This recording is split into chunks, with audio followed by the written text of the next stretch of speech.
Kita mengata, menyebut, memanggil anak-anak kita. Kalau kita panggil dengan panggilan yang baik, jadi baik. Tapi kalau kita panggil anak kita dengan panggilan yang jahat, akan jadi jahat. Kalau dengan panggilan-panggilan yang buruk, akan jadi buruk. Walaupun anak kita ini melakukan sesuatu yang tidak kita sukai, tidak kita gemari, melakukan sesuatu yang datangkan kemarahan kepada kita, yang paling lahirnya anak ini sudah derhaka. Tapi kita sebagai bapa yang dah dewasa, telah luas, pengalaman banyak, kena pula kita kena tahu bahawa ini adalah ujian Allah. Allah nak uji kita melalui anak-anak kita. Bila berlaku sesuatu ujian kepada kita tu, satu berlaku kepada anak kita, itu Allah menguji kita melalui anak-anak. Kemudian kita muhasabah diri kita, macam mana boleh berlaku demikian. Mungkin ini Allah Ta'ala mengingatkan kita telah melakukan kesilapan dan sebagainya. Lalu kita berdoa ridha dengan ujian itu. Tapi kalau diuji sikit anak tu, kata curiga kita, anak sial, kan doa, anak itu akan jadi sial. Anak celaka, anak itu akan jadi celaka. Walaupun sekarang tak celaka, tak sial, akan datang.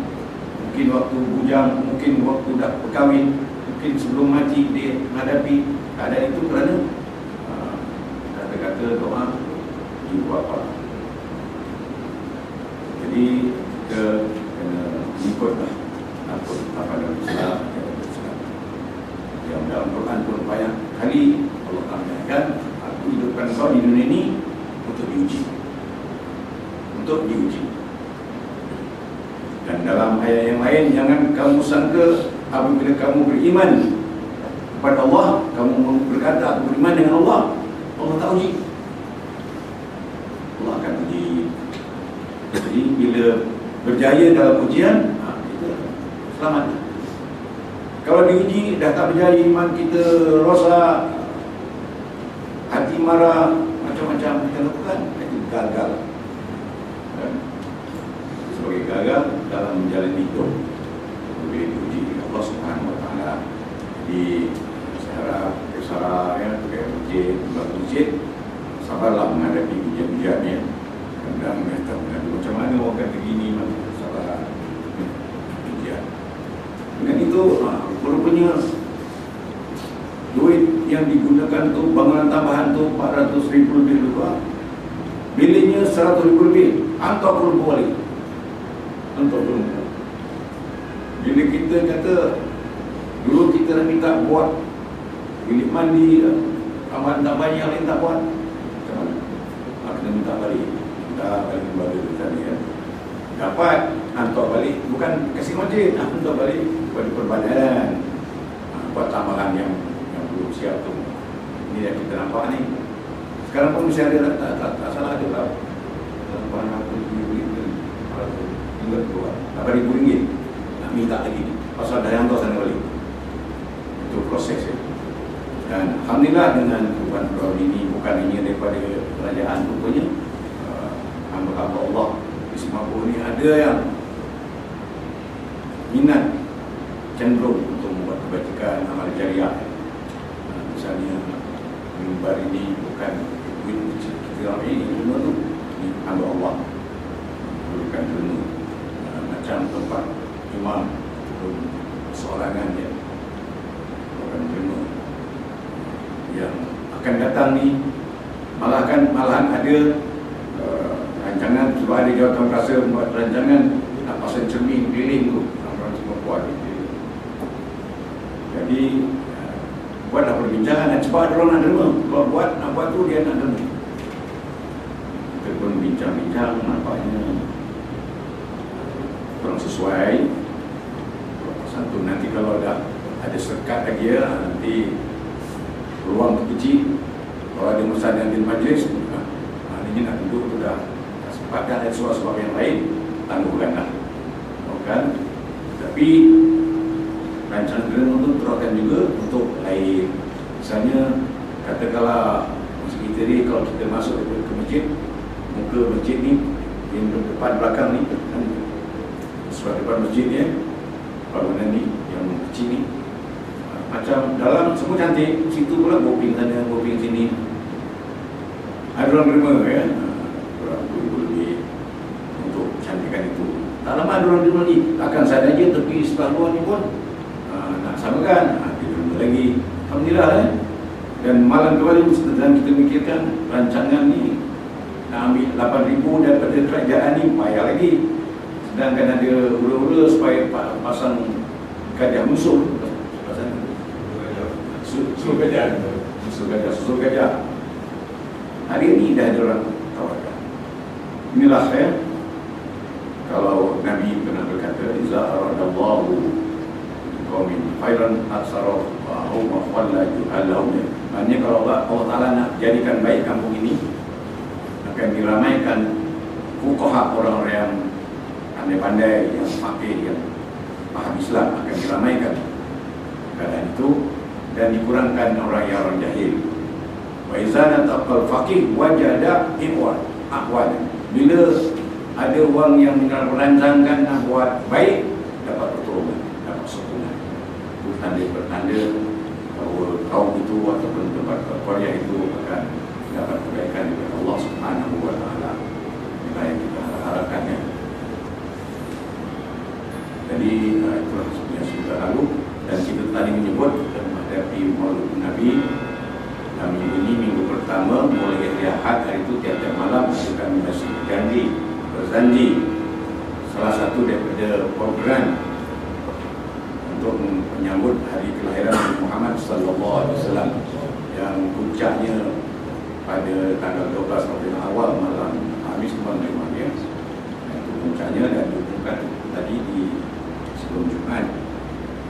Ini pun kita bukakan kepada orang ramai untuk sedekah jariah atau untuk menjayakan majlis Maulid Nabi ini dengan rancangan seperti memberi makan dan sebagainya.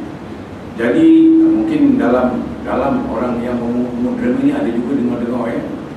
Di antara yang didengar tu Maulid Nabi kan bid'ah, kerajaan kan bid'ah, mesti lagi dengar kata-kata tu, sambutan Maulid bid'ah, bid'ah dalalah dan sebagainya. Jadi untuk itu saya rasa cuba kita selesaikan sedikit perkara ini supaya kita nak menerima untuk kebaikan ni pun hati kita lapang sikit lah, dan reda kan, untuk mengikhlas. Memanglah sambutan Maulid Rasul atau Maulid Nabi ini sekarang ini ataupun beberapa abad yang lalu merupakan amalan yang diterima baik dan sering dilakukan oleh umat Islam di seluruh dunia. Di mana-mana ada umat Islam. Perbincangan mengenai keharusan amalan menyambut Maulid Rasul ini sudah dibincangkan oleh para ulama sejak dulu lagi abad yang ketiga. Bincang-bincang sebab sentiasa ada tentangan dengan mengatakan bid'ah. Hingga setengah-setengah ulama itu menyusun kitab-kitab tertentu ya, untuk menarik orang ramai mengadakan sambutan atau bermajlis sambutan Maulid Rasul. Seperti kitab berjanji ya. Kitab berjanji yang ada banyak kat kita tu, dulu kitab bentuk lain, yang sekarang ni cantik sikit, comel, tapi baris-barisnya kadang diubah-ubah ya. Kataan diubah-ubah. Orang yang dulu-dulu dah hafal, bila baca ini dia tersatu-satu citakan, citak ya. Pasal berjanji ni kadang-kadang tak disemak oleh mufti dia agama ya. Dia buat citak, terus citak beredar kan. Jadi mana yang pakai berjanji lama dapat betulkanlah barisnya dengan berpatukan berjanji lama. Tapi yang udah ubah kalimah tu dikaji-kaji, bunyinya berubah tapi maknanya tak berubah, itu boleh teruskanlah. Dan lain-lain kitab selain dia berjanji, Maulid Nibahi ya, yang boleh digunakan untuk majlis-majlis sambutan Maulid Rasul ini. Selain dia dulu ada kitab-kitab fatwa dan panduan-panduan menjayakan mengadakan majlis Maulid Rasul. Maulid dalam bahasa Arab dulu Maulud, bulan Maulud. Memang waktu itu memang Maulud ni peranan nombor satu makan minum jamuan itu je. Minum Maulud itu kalau tak boleh tinggal. Jadi akhir-akhir diubah macam mana sambutan awal Muharram itu diubah kepada sambutan Ma'al Hijrah. Mula-mula pun pelik juga apa ni, jauh sangat bezanya, perubahannya. Tapi setelah faham, sekarang dah yang biasa sebutan sambutan Ma'al Hijrah. Begitu juga Maulud, sambutan Maulud Nabi diubah kepada Maulid Rasul atau Maulid Nabi. Maulid dalam bahasa Arab, kalau orang belajar bahasa Arab tu dia tahulah ya, daripada isim fa'il, isim makan ni semua tu nama-nama tempat, nama orang, nama masa diubah-ubah. Kalau walada, wulida diperanakan, daripada wulida itu diperanakan ya, diubah kepada maulud, dan juga boleh maulid. Maulud bukan tak ada makna ya, mauludun yang diperanakan. Maulud itu yang diperanakan, itu Nabi Muhammad. Kalau maulid, tarikh diperanakan. Maulid, tarikh diperanakan atau tempat diperanakan, itu kalimah maulid. Maulidur Rasul artinya tarikh diperanakan Rasul. Maka maksud meraihkan atau menyambut Maulid ialah untuk membesarkan para nabi, khasnya Nabi Muhammad SAW, juga termasuk membesarkan wali-wali Allah dan juga orang-orang yang saleh. Itu juga termasuk sambutan hari kelahiran orang-orang tertentu. Orang melakukan ini bukan hanya untuk Nabi Muhammad saja ya. Kalau orang Kristen, Yesus ya, hari kelahiran Nabi Isa salah 1 hari bulan 1 setiap tahun Masehi, hari kelahiran Nabi Isa, kita pun ikut cuti ya, cuti nyambut juga kita namanya. Tapi yang Christmas tu apa sebab nak lakukan Christmas? Kerana Allah diangkat lagi ya. Tapi itu kita tak berapa menerima cara mereka, sebab mereka memahami Nabi Isa tu diangkat ke langit dari Allah setelah disalib. Padahal Allah menafikan Nabi Isa tidak disalib ya, Nabi Isa diangkatkan Allah ke langit, nah diselamatkan daripada orang-orang Yahudi. Jadi kita tak campur dengan Christmas tu. Kalau kita campur, terlibat, ada boleh merosakkan akidah. Kita dah bincang dulu lepas ya, merosakkan akidah. Bagaimana juga kita tak boleh membenarkan orang bukan Islam menggunakan kalimah Allah. Kalimah Allah, kalimah suci. Allah yang disebut di situ, selalu disebut orang Islam ialah Allahu Ahad. Allahu Ahad, lam yalid wa lam yulad wa lam yakul lahu kufuwan ahad. Kalau Allah ni digunakan oleh orang bukan Islam, begini ke lain. Allah, anak Isa, ya, Uzair dan lain-lain. Jadi itu bertentangan dengan maksud kalimah Allah yang sebenar. Supaya itu kita kena tahan kesucian kalimah Allah ni. Kalau mereka nak sebut atas mereka, walau macam mana pun, dalam hal-hal tertentu, andainya dengan dia menyebut kalimah Allah kita benarkan dia akan masuk Islam, sebut banyaklah sebut kalimah Allah yang akhirnya dia masuk Islam, tak salah, kita salahkan. Sebagaimana Quran, Sayyidina Umar nak pegang Quran, isterinya, adiknya Fatimah rampas tak boleh. Abang najis, Quran suci. Tapi macam mana aku nak pegang? Ya, mandi dulu. Mandi Sayyidina Umar ya. Mandi bersihkan badan. Lepas tu baru dia nak baca, suruh baca. Ambil Quran tu suruh baca. Bila dibaca, disitulah hidayah Allah akan masuk ke dalam hatinya. Tak apa, dibenarkan. Seperti juga Quran, kalau orang kafir nak pegang, aku nak tengok isinya lah. Tengok, bergerak, nak masuk Islam ya, tak. Kalau dengan cara itu diharuskan. Sama juga yang saya bincang hari itu, kita wajib menyelamatkan Quran walaupun kita tak ada air sembahyang, kita boleh pegang Al-Quran itu atas 3 jalan, 3 perkara. Pertama, bila Quran tu nak terbakar, kita tak ada sembahyang, nak selamatkan Quran daripada terbakar, kita boleh ambil Quran, selamatkan. Tak haram, ya. Yang kedua, bila Quran tu nak kena najis, kita tak ada sembahyang, kita boleh selamatkan Quran daripada kena najis. Dan yang ketiga, Quran tu nak jatuh ke tangan kafir, walaupun kita tak ada sembahyang, kita boleh ambil Quran itu daripada jatuh ke tangan orang kafir. Bukan tak. Baik, kita balik kepada sambutan Maulid Rasul. Ulama-ulama dulu melakukan atas dasar ayat Quran, wa may yu'azzim sya'airallah fa innaha min taqwal qulub. Ayat Quran surah berapa? Dan sesiapa yang memuliakan syiar, tanda-tanda kebesaran Allah, sesungguhnya ia adalah suatu manifestasi ataupun satu bukti bahawa hati itu bertakwa kepada Allah. Hidupkan syiar Allah. Syiar Allah ni banyak, termasuklah majlis-majlis sambutan Maulid Rasul itu termasuk syiar agama Islam, syiar Allah, ya. Masjid syiar Allah. Jadi orang yang memuliakan, membesarkan syiar-syiar ini termasuk orang yang takwa, ataupun tanda-tanda orang itu ada rasa takwa di hatinya. Sebagaimana lagi bermasjid, innama ya'muru masajidallah man amana billah wal yawmal akhir ila akhirih. Orang-orang yang mengimarahkan masjid itu ialah orang-orang yang beriman.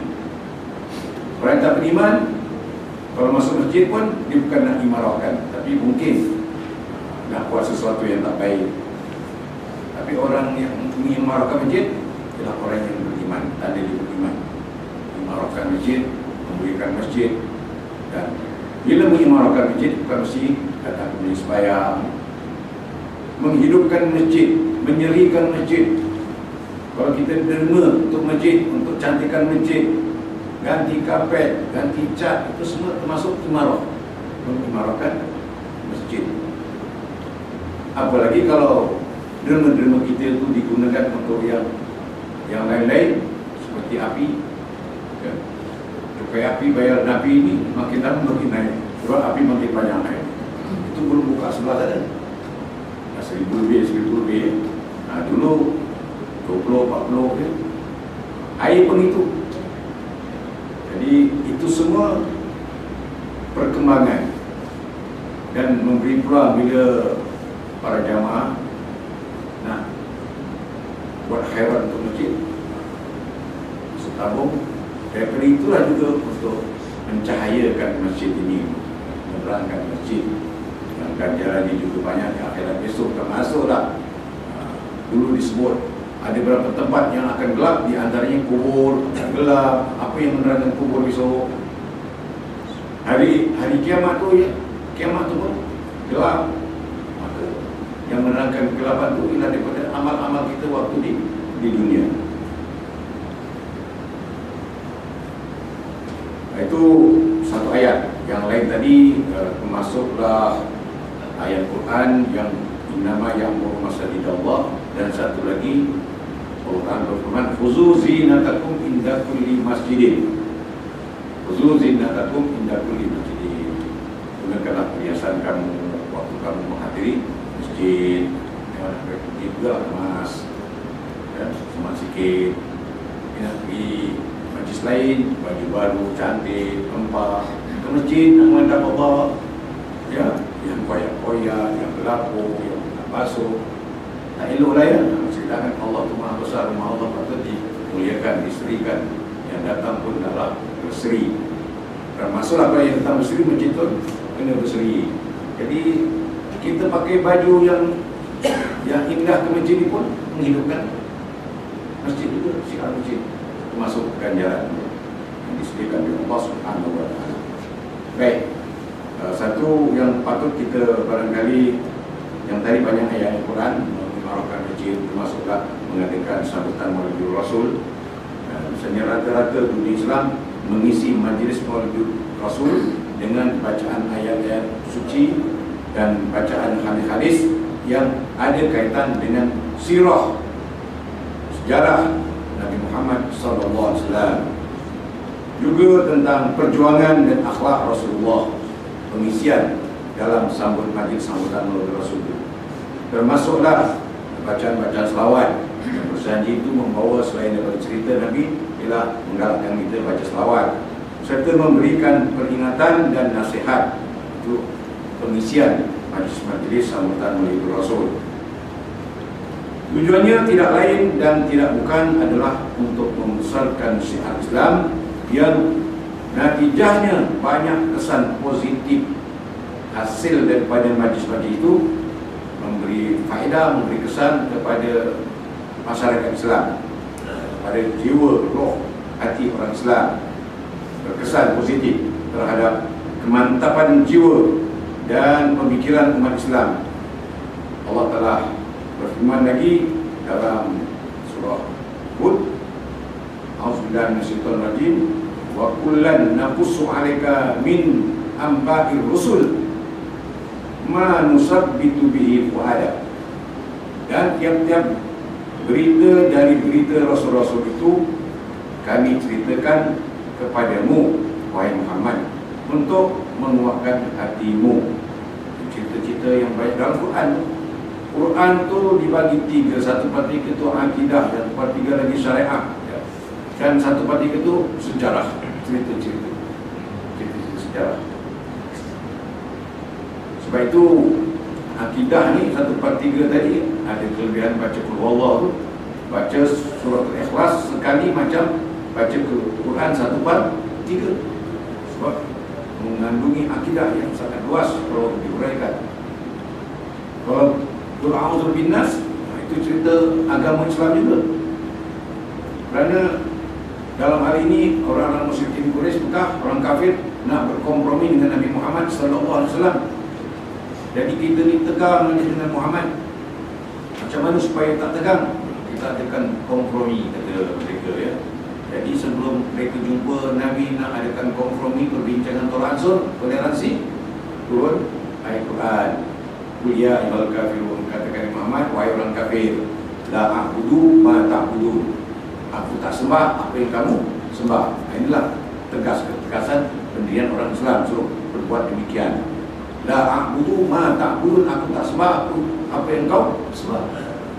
Wa antum, dan kamu semua tidak menyembah. Wa antum la ta'budun ma a'bud, kamu tidak menyembah apa yang kami sembah.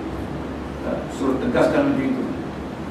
Hanya tak boleh tolak gili-gili. Sebab orang kafir ni dia nak gili-gili. Hari ni kami ikut Muhammad sembahyang, kita sembahyang.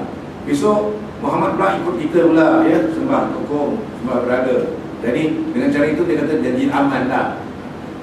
Inilah yang nak berlaku di negara kita ni. Nak ada kompromi tolak ansur sampai ada persamaan agama semua, ya. Tapi kita suruh tegas dalam ayat itu. Termasuk ayat yang jadi nas, Muhammadur Rasulullah, Muhammad itu adalah Rasulullah. Wallazina ma'ahu, orang-orang yang bersama Muhammad, termasuklah sahabat-sahabat. Wallazina ma'ahu asiddaun 'alal kufar, tegas pendiriannya terhadap orang kafir, jangan kompromi. Nanti terjejas kesucian Allah Subhanahu wa taala.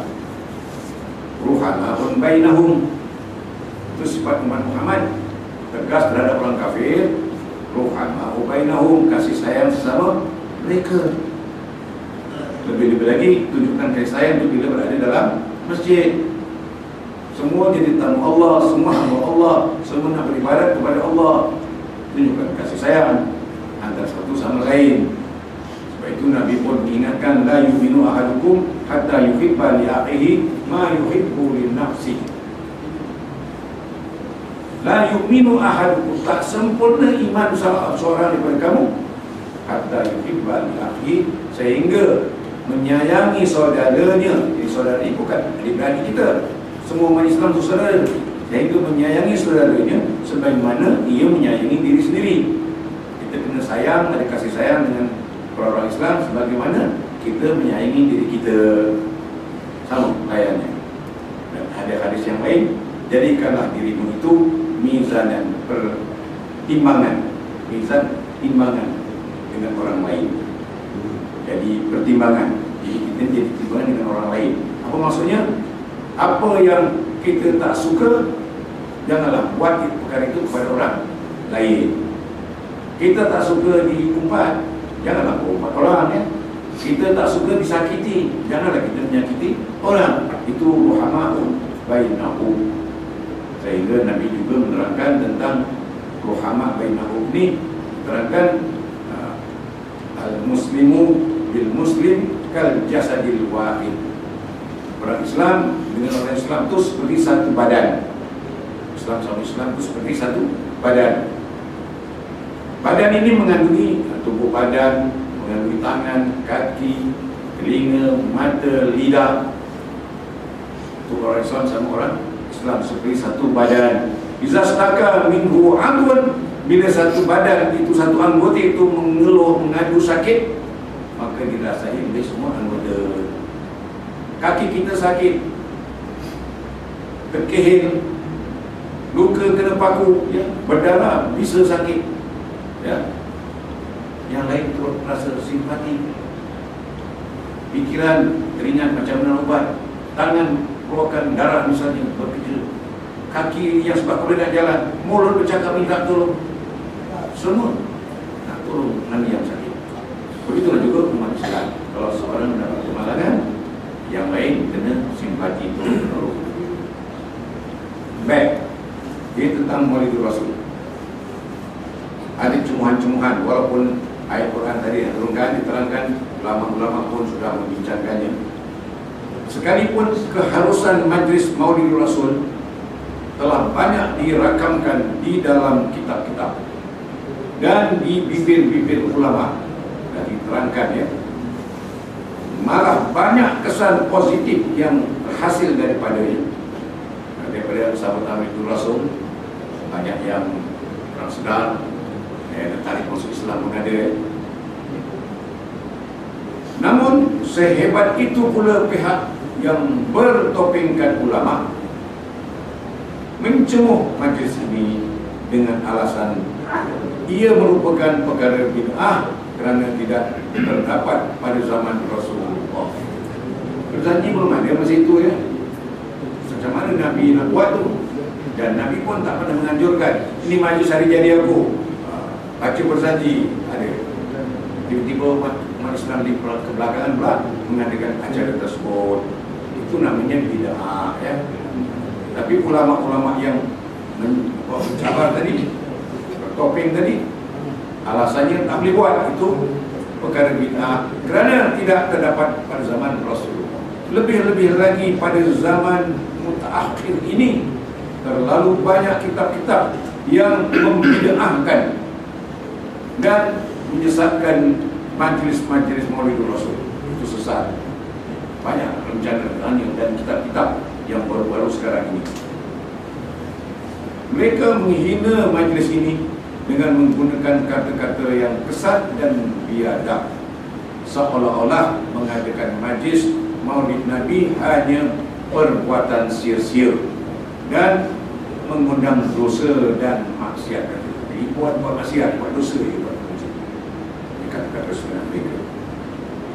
Di antara mereka yang bergiat aktif dalam usaha membid'ahkan majlis Maulidur Rasul ini ialah seorang pemuka Wahabi, pemuka Wahabi, pemimpin Wahabi yang menjadi salah seorang tenaga pengajar di Masjid Nabawi dan mengajar di sana. Sebab itu di antara murid-murid pun terpengaruh, kan. Beliau menyatakan bahawa daging binatang sembelihan yang disediakan untuk makanan orang ramai pada hari Maulidur Rasul itu lebih haram daripada daging khinzir. Guru di madrasah di Mesir, kita buat sembelih binatang buat jamuan Maulidur Rasul, daging itu lebih haram daripada khinzir, kan. Seorang guru macam itu, kan. Di Wahabi. Malah lebih dari itu, salah seorang bekas mufti Arab Saudi, hampir-hampir mengkafirkan orang-orang yang mengadakan majlis Maulid Rasul. Benda bid'ah ya. Yang mufti, bekas mufti ni hampir-hampir mengatakan semua kafir buat majlis. Sebagaimana yang dinyatakan di dalam kitab, dia ada kolom kitab lah, catatannya. Dalam kitab mereka As-Sinnah Al-Insan. Kita sedia maklum, hampir semua umat Islam di seluruh dunia mengadakan sambutan majlis Maulid Nabi atau Maulid Rasul ini, bermakna beliau telah seolah mengkafirkan semua umat Islam. Kalau dia bukan. Salah seorang pemuka Wahabi yang menjadi anggota Majlis Ulama Besar Arab Saudi memuatkan di dalam kitabnya Al-Qutabul Mimbariyah. Saya pernah buka kitab, sekarang banyak kitab-kitab khutbah Masjidil Haram. Kitab banyak. Khutbah Masjidil Haram. Imam-imam kadang tarik hati, tidak jadi imam Masjidil Haram juga lah, nak baca khutbah. Tapi kena hati-hati, sebab ada di antara kandungan khutbahnya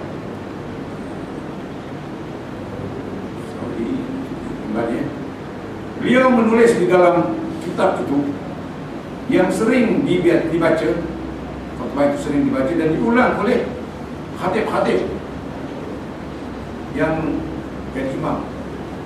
Antara isinya, wahai hamba Allah, wahai hamba Allah, sesungguhnya perkara bid'ah hanyalah merupakan perkara baru di dalam agama. Itu arti bid'ah, yang boleh menukar agama Islam kepada agama lain. Kalau katanya orang yang mengamalkan bid'ah ni boleh menukarkan agama Islam kepada agama lain, tak jadi Islam lagi. Ya, bukan macam itu.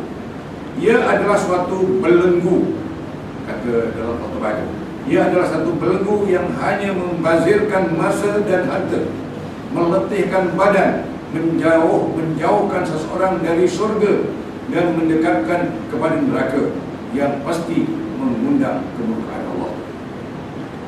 Isi khutbah baca dalam Jumat. Namun orang-orang yang sesat, katanya orang yang buat maulid ini, orang yang sesat tidak memahami amalan yang mereka lakukan menjadikan mereka makin bertambah jauh daripada Allah, dan ijtihad serta penat lelah mereka tidak mendapat balasan dan pahala, melainkan hanyalah mengundang kemurkaan Allah.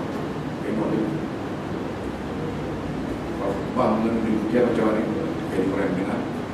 Mereka juga melakukan penyelewengan terhadap kenyataan ulama dengan menggunakan nama ulama sebagai modul untuk mengelirukan masyarakat. Di antaranya, mereka mengeluarkan kenyataan kononnya Al-Hafiz Ibnu Halzim menyebut di dalam kitab Al-Bidayah wan Nihayah bahawa orang yang pertama mengadakan Maulid Nabi itu Malik Muzaffar Shah. Memanglah dia namanya yang terkenal. Malik Muzaffar Shah adalah seorang fasik. Yang mula-mula mengadakan sambutan Maulid Nabi ini orang yang fasik dalam khutbah tersebut, yang telah diisi hatinya dengan godaan syaitan. Kenyataan berbunyi, Daulah Fatimiyah Al-Abidiyah yang dinisbahkan kepada Ubaidullah Ibnu Maimun Al-Qawaddah yang berbangsa Yahudi, katanya orang berbangsa Yahudi, keturunan Yahudi, dan memerintah Mesir dari tahun 367 Hijrah hingga 567 Hijrah, telah mengadakan pelbagai perayaan, dan diantaranya ialah sambutan Maulid Rasul. Dakwaan mereka ini dijawab oleh seorang ulama di Kementerian Wakaf Saudi.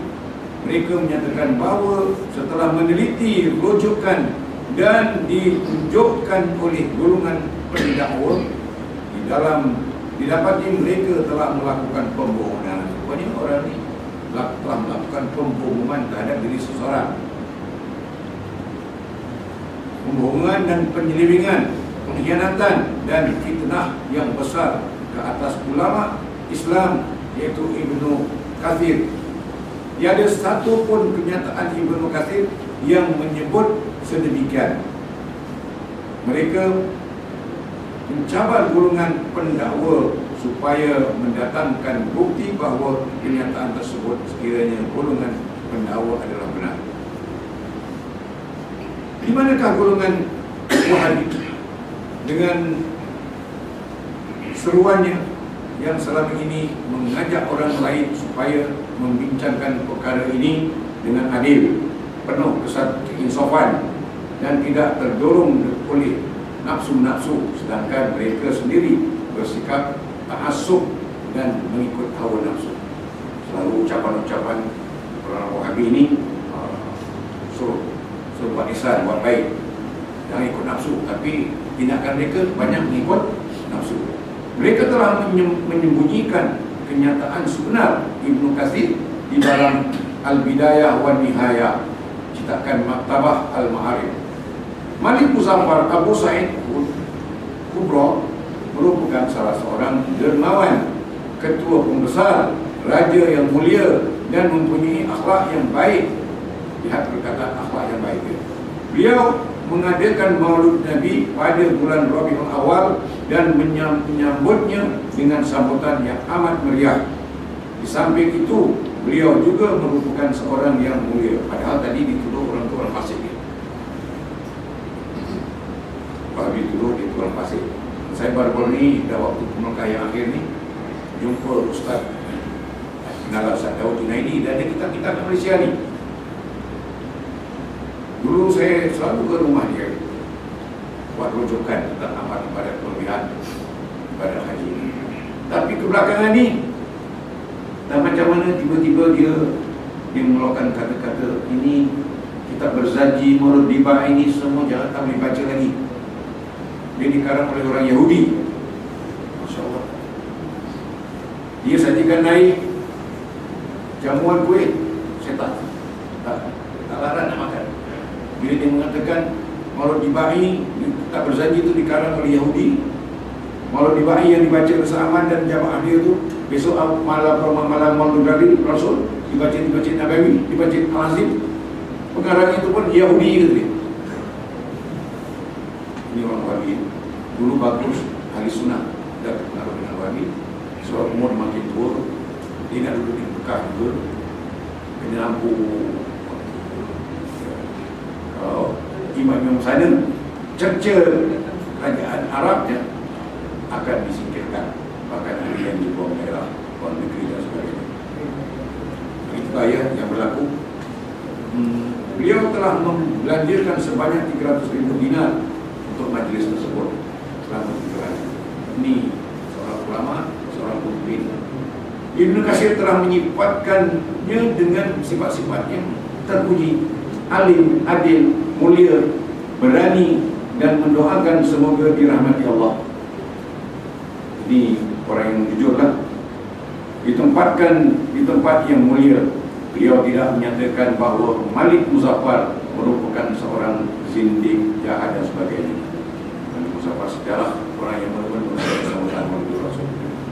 Malah Al-Hafiz Az-Zahabi, Az-Zahabi ini seorang ulama yang alim, selalu sazam dalam kitab dia, pernah menyatakan di dalam Si'at Al-Alam An-Nubalat, beliau Az-Zahabi ini mengatakan beliau, iaitu Malik Muzaffar, merupakan seorang yang tawadhu dan baik serta amat suka kepada ahli fiqh dan hadis. Bermasalahnya golongan anti maulid ini menghidupkan isu pengharaman majlis ini hanya dengan satu alasan yang lapuk dan rapuh, yang sememangnya tidak boleh diterima pakai. Malah telah berkali-kali alasan mereka dijawab dengan panjang lebar oleh sebilangan besar ulama Islam Ahli Sunnah wal Jamaah, tapi mereka masih tetap dengan pendapat dan kedegilan mereka. Ini memberi kepahaman yang jelas kepada kita bahawa mereka sebenarnya bukan mencari kebenaran, tetapi mencari perpecahan dan mengajak umat Islam ini dibenci. Syiar Islam juga dihina. Sekalipun majlis maulid Nabi tidak pernah diadakan pada zaman Nabi, tetapi amalan ini dianjurkan oleh Allah dan Rasulnya secara umum. Bukan tepat ya, secara umum. Sekalipun tidak ada nas yang nyata menyebutkan tentangnya, tetapi secara tersirat Allah dan Rasulnya menyuruh kita merayakan hari-hari peringatan buat kita seperti hari Maulid, Isra Mi'raj, Nuzul Quran, hari Asyura dan sebagainya. Melihat kepada pengisian yang diadakan di dalam majlis ini, semua ulama bersepakat mengharuskan amalan-amalan yang diadakan, misalnya mengumpulkan umat Islam untuk mengingati sirah Rasulullah, memuji baginda dan mengucapkan selawat, dan kesemuanya ini amat digalak dan dituntut oleh agama Islam. Sebenarnya banyak yang patut kita rujuk supaya lebih mantap lagi dalam acara kita mengadakan sambutan Maulid Rasul. Banyak ulama-ulama yang membuat dalam kitab-kitab menentukan sambutan Maulid Rasul yang baik. Mungkin kita boleh bincang di masa yang lain. Jadi juga dikemukakan di sana ayat Quran dan hadis-hadis Nabawi. Jadi orang-orang dulu, pertama sekali orang alim yang menghadiri majlis ini, dia sangat memuliakan majlis bacaan berzanji ini dan dibahi, kerana mereka mengatakan roh Nabi menyaksikan apa yang kita lakukan. Bahkan Allah Ta'ala memilih, melantik, mengarahkan beberapa kumpulan malaikat ditugaskan untuk menyaksikan di mana ada majlis-majlis yang mengadakan bacaan selawat misalnya, supaya merakamkan derajat itu, dan mereka ditugaskan menyampaikan laporan itu kepada Nabi Muhammad sallallahu alaihi wasallam. Itulah yang sebenarnya patut kita pegang, iaitu pegangan Ahlussunnah wal Jamaah. Maksud kami izinkan kami umur juga ya. Jadi majlis maulid kita tahun ini ada istimewa sikit. Setiap malam jamuannya ada khas lah. Dulu kadang-kadang sekali banyak timbulnya, kali kosong terus. Jadi kali ini pihak masjid telah menjadwalkan daripada malam 1 sampai malam 12 adalah orang yang ditugaskan, diberi peluang untuk membuat sedekah jariah, untuk beri sedekah, untuk bagi memeriahkan, menjayakan, melicinkan perjalanan majlis maulid itu. Jadi mana-mana yang datang sampai daripada mulai Ahad yang lalu, tahulah malam pertama apa sampai sate pun ada kan. Jadi bagi orang lain yang tak ada namanya ditugaskan, tak salah kalau nak bawa ya, tak salah. Kerana sumbangan jamuan untuk menjayakan majlis maulid Nabi ini besar kelebihannya, keberkatannya. Ya, saya pun pernah cerita lah yang kadang-kadang tak diduga. Saya waktu buat rumah baru di sini, buat majlis Salamatan, mula-mula saya jemput orang masjid maghrib.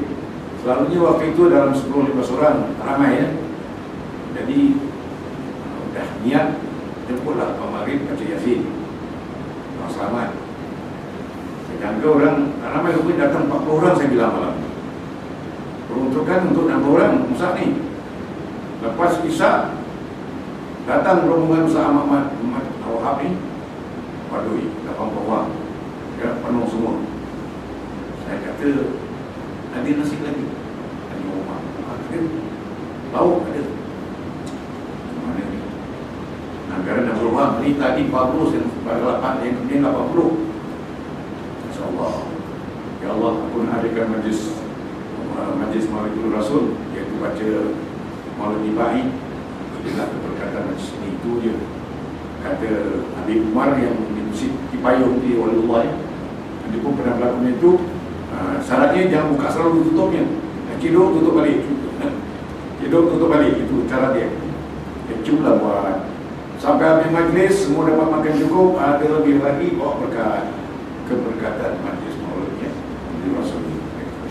InsyaAllah orang yang membuat jamuan, insyaAllah rezekinya berkati oleh Allah Subhanahu Wa Taala. Itu saja yang barangkali dapat saya bincangkan malam ini, sempena kita berada dalam suasana Maulid Rasul.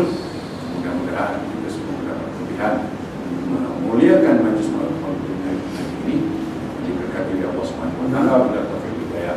Assalamualaikum warahmatullahi wabarakatuh. Bismillahirrahmanirrahim. Alhamdulillahirabbil alamin wassalatu wassalamu ala asyrofil anbiya'i wal mursalin sayyidina Muhammad wa ala alihi washabbihi ajma'in. Allahumma ij'al jam'ana hadza jam'an marhuma wa tafarraqana min ba'dihi tafarruqan ma'suma wa la taj'alillahumma fina wa la min ma'ana saqiya wa la matruda. Allahumma aghnina bil ilmi wa zayyinna bil hilmi wa albisna bit taqwa wal istiqamah. Rabbana atina fid dunya hasanah wa fil akhirati hasanah wa qina adzaban nar wa adkhilna al jannata ma'al abrar. Wa sallallahu ala sayyidina Muhammad wa ala alihi wa sahbihi wa sallam. Alhamdulillahirabbil alamin. Taqabbalallahu minna.